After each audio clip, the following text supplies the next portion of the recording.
Explique-moi, j'ai compris que ça me un problème de toux, un petit peu de la fièvre depuis 2-3 jours. 2-3 jours. L'accent dévoile légèrement les origines. Raymond Broeders est néerlandais, médecin généraliste depuis bientôt 2 ans au milieu du Morvan. L'apprentissage du français, c'était indispensable pour la relation avec le malade. Il écoute mieux mon explication, mon conseil. Alors, c'est très très important, oui. La communication, c'est numéro 1 dans notre métier. On va regarder dans les oreilles. Un effort apprécié par les patients, ravis de voir un médecin s'installer dans ce village de 650 habitants. Il y a plusieurs médecins qui se sont installés, qui ne sont pas forcément français, mais voilà, qui parlent très bien français. Et c'est vrai que ça facilite le contact. Intégrer le vocabulaire médical, comprendre le système de santé français.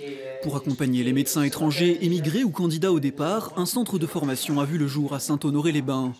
Aide ponctuelle ou stage jusqu'à 8 semaines, axé sur le quotidien des élèves. Le système vestibulaire était atteint sans qu'il y ait de répercussions sur l'équilibre. Il y a tellement de mots médicaux qui c'est difficile déjà de mettre le mot dans le bon contexte. Si on peut avoir de l'aide avec ça, c'est pratique. Ou aussi pour où est-ce qu'il faut s'inscrire à l'ordre des médecins, comment contacter,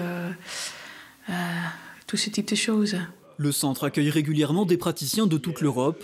Un accompagnement nécessaire pour lutter contre les déserts médicaux, car sans cet appui, la France ne serait pas une destination privilégiée. Ceux qui envisagent de partir à l'étranger, ils vont d'abord penser à l'Angleterre, à l'Allemagne ou tout pays où ils maîtrisent la langue, et rarement la France, parce que la langue pose problème.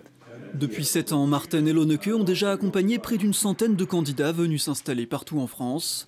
Une formule qu'ils développent aussi pour le secteur touristique ou celui des affaires.